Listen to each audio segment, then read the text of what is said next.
नमस्कार दोस्तों, स्वागत है आपका आपके अपने यूट्यूब चैनल अनवित शिक्षा पर।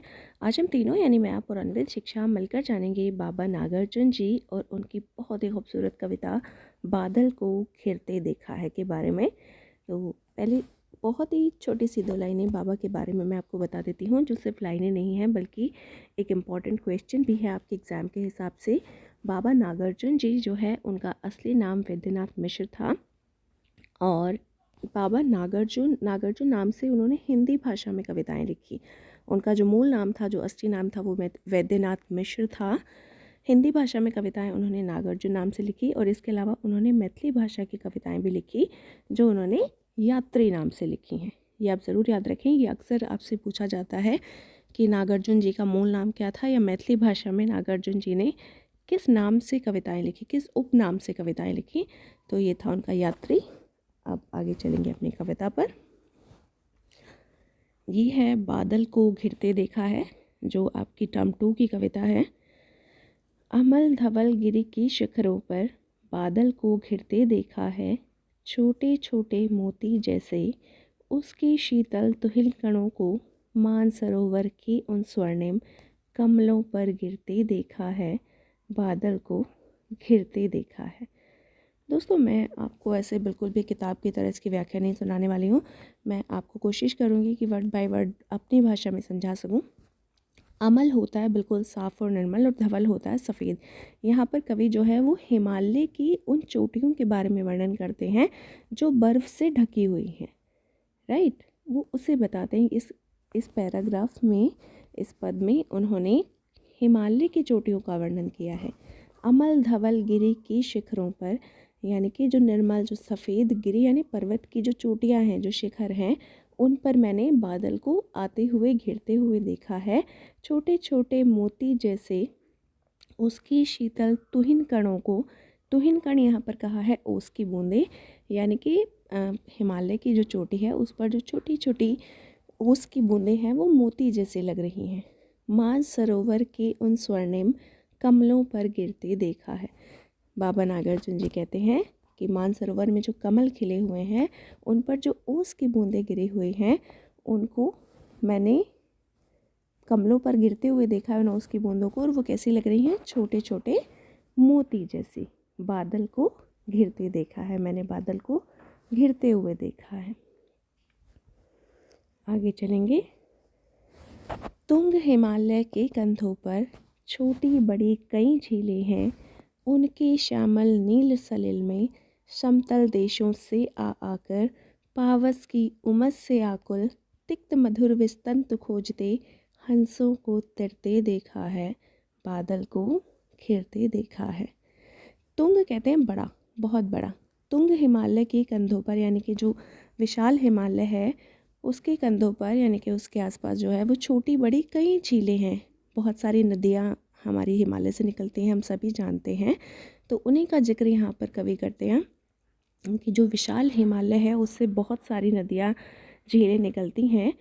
उनके श्यामल नील सलिल में, और उनसे बनने वाले जो नीलम से भरे हुए जो सलिल हैं, जो तालाब हैं, समतल देशों से आकर, दूसरे देशों से आकर, पावस यानी गर्मी, पावस की उमस से आकुल, गर्मी की जो उमस है उससे परेशान, तिक्त मधुर विस्तंतु खोजते। तिक्त कहते हैं कड़वे को और मधुर मीठा, और विस्तंतु कहते हैं जो कमल होता है ना, कमल की जो नाल होती है उसके अंदर छोटे छोटे रेशे होते हैं। तो यहाँ पर कवि कहते हैं कि दूर देशों से जो आते हैं, दूर देशों की गर्मी की उमस से परेशान होकर कड़वे मीठे विषतंतु खोजते, यानी कि कमल की जो विषतंतु हैं, जो उसकी नाल के रेशे हैं, सामान्य शब्दों में इसका अर्थ होगा कि उन कमलों को खोजते हुए जो हंस आ जाते हैं वहाँ पर। हिमालय की नदियाँ जो है वो इतनी शीतल है, उनका जल इतना शीतल है कि जो भी हंस वहाँ आकर रहने लगते हैं, हिमालय की नदियों में रहने लगते हैं किसी भी देश से आकर, वो फिर वहाँ से नहीं जाते। तो कवि उन्हीं को कहते हैं कि हिमालय से निकलने वाली जो छोटी बड़ी नदियाँ हैं, झीलें हैं, दूसरे देशों की गर्मी से परेशान होकर जो हंस वहाँ आकर ठहर जाते हैं, रह जाते हैं, मैंने उन हंसों को तिरते हुए देखा है, बादल को घिरते देखा है। आगे चलेंगे।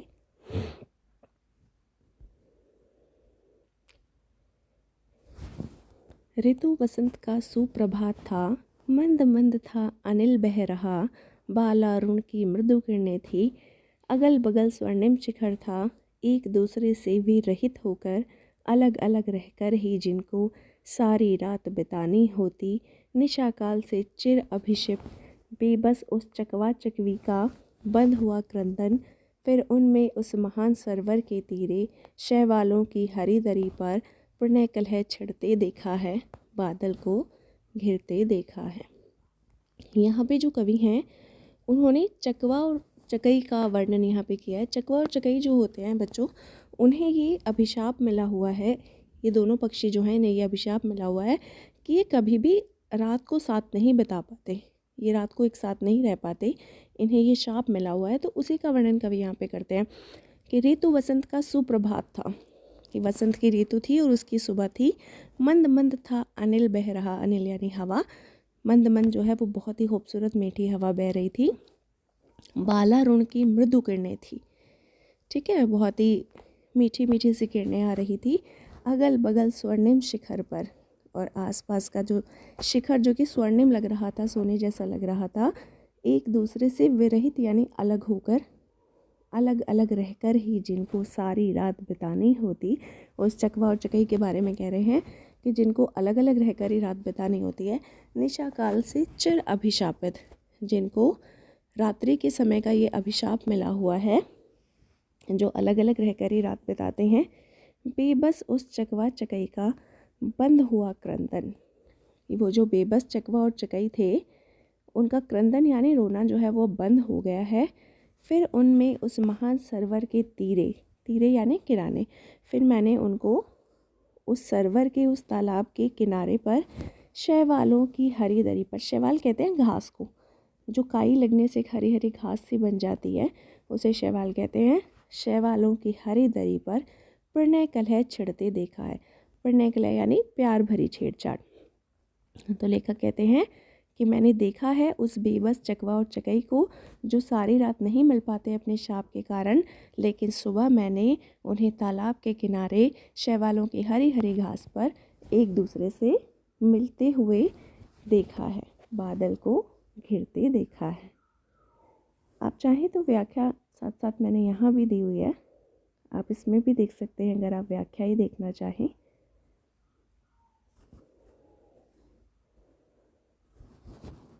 आगे चलेंगे। दुर्गम बर्फानी घाटी में 7 सहस्त्र फुट ऊंचाई पर अलखनाभ से उठने वाले निच के ही उन्मादक परिमल के पीछे धावित होकर तरल तरुण कस्तूरी मृग को अपने पर चिढ़ते देखा है, बादल को घिरते देखा है। यहाँ पे जो है वो लेखक वर्णन कर रहे हैं कस्तूरी मृग का। कस्तूरी हिरन जो होता है दोस्तों, उसके अपने शरीर से एक बहुत ही अनोखी गंध आती है, एक बहुत ही अच्छी खुशबू आती है। तो यहाँ पर वो एक ऐसे कस्तूरी मृग का वर्णन कर रहे हैं जो परेशान होकर उस खुशबू को ढूंढ रहा है, लेकिन वो ये नहीं जानता कि ये जो खुशबू है, ये जो गंध है, ये जो सुगंध है, वो उसके ही शरीर से आ रही है। वो इस खुशबू को, इस सुगंध को ढूंढ रहा है सारे जंगल में, ऐसे पागलों की तरह घूम घूम कर ढूंढ रहा है, लेकिन वो ये नहीं जानता कि ये जो सुगंध है ये उसके अपने शरीर से आ रही है। दुर्गम बर्फानी घाटी में 7 सहस्त्र फुट ऊंचाई पर अलकनाभ से उठने वाले निच के ही उन्मादक परिमल, कहते हैं दुर्गम यानी बहुत ही कठिन, उस कठिन बर्फ़ वाली घाटी में और सैकड़ों हज़ारों फुट की ऊंचाई पर जो वो सुगंध उठ रही है, वो जो मादक सुगंध उठ रही है, मादक यानी नशे वाली, जो ऐसे नशे में हम कभी कभी किसी खुशबू के बिल्कुल सुगंध के नशे में चले जाते हैं, उन्मादक यानी उन्माद देने वाली, मादक कर देने वाली, बेहोश सी कर देने वाली, वो जो एक सुगंध उठ रही है उसके पीछे धावित यानी दौड़ दौड़ कर, उसके पीछे जो एक कस्तूरी मृग है वो दौड़ रहा है, वो सारे में भाग रहा है उस सुगंध को ढूंढने के लिए, पहाड़ों के बीच में भागता है, जंगल में भागता है, संपूर्ण हिमालय में वो इधर उधर भटक रहा है कि कहीं से उसे वो सुगंध मिल जाए, लेकिन वो नहीं जानता कि वो जो सुगंध है वो उसके अपने शरीर से आ रही है। तो जब उसे वो सुगंध नहीं मिलती तो परेशान होकर कवि ने उसे अपने पर चढ़ते देखा है। कि वो फिर परेशान होकर अपने पर ही चिढ़ रहा है कि मैं कब से ढूंढ रहा हूँ और मुझे सुगंध नहीं मिल रही है। बादल को घिरते देखा है। कहाँ गया धनपति कुबेर, वह कहाँ गई उसकी वह अलका। अरे अरे अरे, नहीं ठिकाना कालिदास के व्योम प्रवाही गंगा जल का। ढूंढा बहुत परंतु लगा क्या मेघदूत का पता कहीं पर। कौन बताए वह छाया में बरस पड़ा होगा न यहीं पर। जाने दो वह कवि कल्पित था, मैंने तो भीषण जाड़ों में नभचुंबी कैलाश शेष पर महामेघ को झंझानिल से गरज गरज भिड़ते देखा है। बादल को आगे देखेंगे। कहाँ गया धनपति कुबेर, वह यहाँ पर कवि जो है वो कुबेर के बारे में बता रहे हैं। कुबेर यानी जो धन के मालिक हैं, जो धनपति हैं, वो हमारे कुबेर भगवान माने जाते हैं हमारे शास्त्रों में। तो कवि यहाँ पे जो जिक्र कर रहे हैं वो कालिदास का जो प्रसिद्ध ग्रंथ है मेघदूत, उसका वर्णन कर रहे हैं कि मेघदूत में जो कालिदास जी ने बताया है वो धनपति कुबेर, उसको कवि ढूंढ रहे हैं। हिमालय की शिखाओं में, उसकी पहाड़ियों में कवि जो है वो धनपति कुबेर को ढूंढ रहे हैं। तो कहते हैं कहाँ गया वो धनपति कुबेर, कि वो जो धन का मालिक वो कुबेर कहाँ चला गया, मुझे तो नहीं मिल रहा। कहाँ गई उसकी वह अलका। अलका जो है वो कुबेर की नगरी का नाम है। किसके अनुसार? कालिदास जी के ग्रंथ मेघदूत के अनुसार अलका जो है वो कुबेर की नगरी का नाम है। तो यहाँ पे कवि कहते हैं कि ना तो मुझे वो धनपति कुबेर दिखाई दे रहा है, ना मुझे उसकी नगरी दिखाई दे रही है, अलका नगरी। नहीं ठिकाना कालिदास के व्योम प्रवाही गंगा जल का, ना ही मुझे वो गंगा का किनारा मिल रहा है जिसका वर्णन जो है वो कालिदास ने अपने ग्रंथ मेघदूत में किया है। ना ही मुझे वो आकाश में विचरने वाला, आकाश में घूमने वाला वो गंगा जल मिल रहा है। ढूंढा बहुत परंतु लगा क्या मेघदूत का पता कहीं पर। मेघदूत यहाँ उन्होंने कालिदास का जो ग्रंथ है उसमें कालिदास ने बादल का वर्णन किया है, बादल को दूत बनाकर भेजा जाता है उस ग्रंथ में। तो वही कवि वही कह रहे हैं कि मैंने ढूंढा तो बहुत, लेकिन मुझे वो मेघदूत का भी पता नहीं लगा। वो जो बादल जो दूत बनाया गया था उस ग्रंथ में, मुझे तो उसका भी कहीं पता नहीं लगा, मुझे वो बादल भी कहीं नहीं दिखा। कौन बताए वह छाया में बरस पड़ा होगा ना यहीं पर। आगे कवि कह रहे हैं कि क्या पता वो जो मेघदूत था, वो जो बादल था जो दूत बनकर गया था, क्या पता वो यहीं कहीं बरस गया हो। जाने दो वह कवि कल्पित था। तो आगे कवि कह रहे हैं कि छोड़ो, रहने दो, वो तो कवि की कल्पना थी। यानी कि ये सारी बातें कालिदास जी ने अपने ग्रंथ में कही, वो कवि की कल्पना थी। मैंने तो भीषण जाड़ों में, मैंने तो कड़कड़ाती सर्दी में नभचुंबी कैलाश शीर्ष पर, नभचुंबी यानी आकाश को चूमने वाला जो हमारा कैलाश है, जो हिमालय पर्वत है, उसके शीर्ष पर, उसकी चोटी पर, नभचुंबी यानी आकाश को छूने वाला, कैलाश यानी हमारा हिमालय, और शीर्ष यानी उसकी चोटी पर, कि जो हमारा हिमालय है, आकाश को छूने वाला जो हिमालय है, उसकी चोटी पर मैंने तो महामेघ को झंझानिल से, झंझानिल यानी बिजली, जो महामेघ है यानी कि जो बादल हैं, मैंने उनको बिजली से गरज गरज भिड़ते देखा है। बादल को घेरते देखा है कि मैंने तो उनको बिजली के साथ ऐसे बादलों को भिड़ते देखा है, यानी कि बिजली चमक चमक कर बरसते हुए देखा है। मैंने बादल को घेरते देखा है। यहाँ आपकी व्याख्या भी दी हुई है दोस्तों, लेकिन व्याख्या उतनी बढ़िया नहीं दी हुई। मुझे लग रहा है कि शायद मैं आपको बेहतर समझा सकती हूँ। शब्द, एक एक शब्द का अर्थ, इसमें आपको हर शब्द का अर्थ नहीं दिया हुआ, सिर्फ शॉर्ट में ही समझाया हुआ है। आप चाहे तो व्याख्या यहाँ से भी देख सकते हैं। आगे चलेंगे। शत शत निर्झर निर्झरने कल, मुखरित देवदारू कानन में, शोणित धवल भोजपत्रों से छाई हुई कुटी के भीतर, रंग बिरंगे और सुगंधित फूलों से कुंतल को साजे, इंद्रनील की माला डाले, शंख सरीखे सुगढ़ गलों में, कानों में कुवलय लटकाए, शतदल लाल कमल वेणी में, रचत रचित मणि खचित कला में, पान पात्र द्रक्षा सब पूरित, रखे सामने अपने अपने, लोहित चंदन की त्रिपति पर, नरम निदाग बाल कस्तूरी, मृग छालों पर पलथी मारे, मदिरारुण आँखों वाले उन उन्मद किन्नर किन्नरियों की, मृदुल मनोरम उंगलियों को वंशी पर फिरते देखा है। यहाँ पे जो कवि हैं वो क्या कह रहे हैं, यहाँ पे कवि ने वर्णन किया है हिमालय में जो रहने वाले लोग हैं वो किस तरह के होते हैं। ठीक है, वहाँ की जो औरतें महिलाएं हैं वो किस तरह से साज सज्जा करती हैं, और वहाँ की जो किन्नर हैं उनका वर्णन भी कवि ने किया है कि हिमालय में जो रहने वाले लोग हैं, हिमालय के जो जंगल हैं उनके बारे में कवि ने बताया, देवदार के वृक्षों के बारे में बता रहे हैं, और साथ ही वहाँ जो रहने वाले स्त्री पुरुष हैं उनके बारे में बता रहे हैं। शत शत निर्झरने कल, कहते हैं कि जो शत शत यानी सैकड़ों सैकड़ों जो झरनियाँ हैं, सॉरी, कहते हैं कि सैकड़ों जो वहाँ से बहने वाले झीलें हैं, नदियाँ हैं जो कल कल बहती हैं, मुखरित देवदारू कानन में, देवदार के जो कानन यानी जंगल, देवदारू यानी देवदार के पेड़, आपने सुना होगा देवदार के बारे में।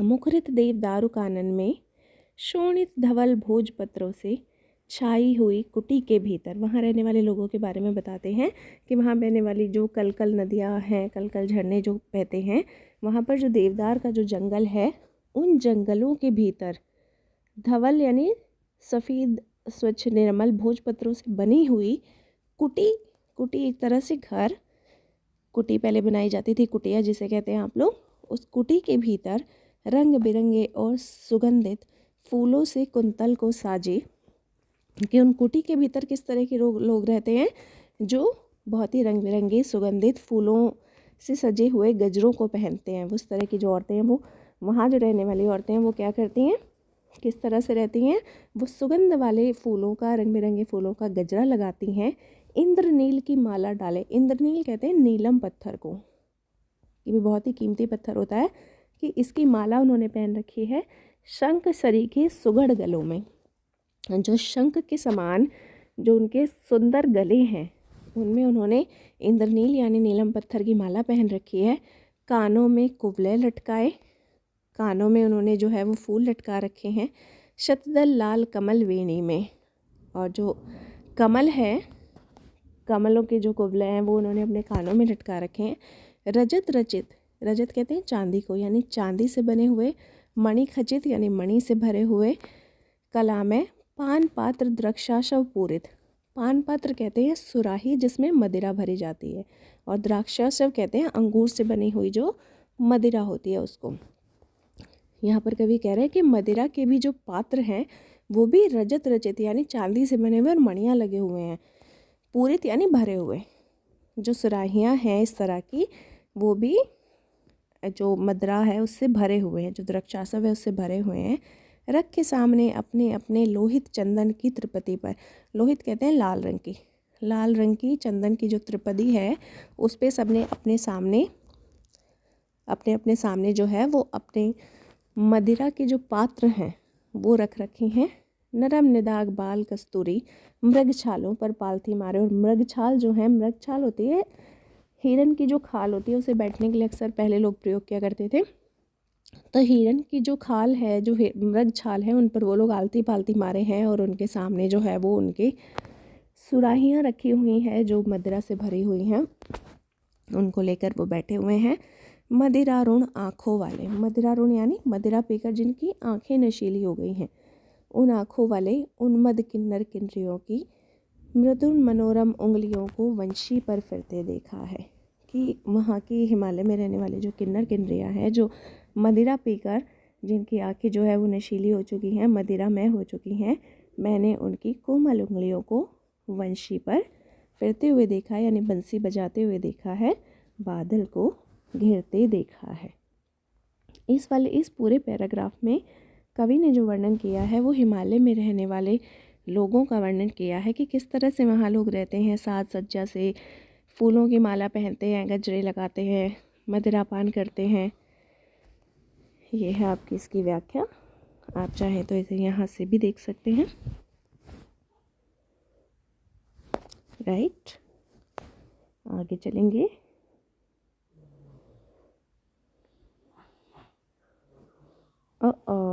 ये है आपका अपना चैनल अनृत शिक्षा।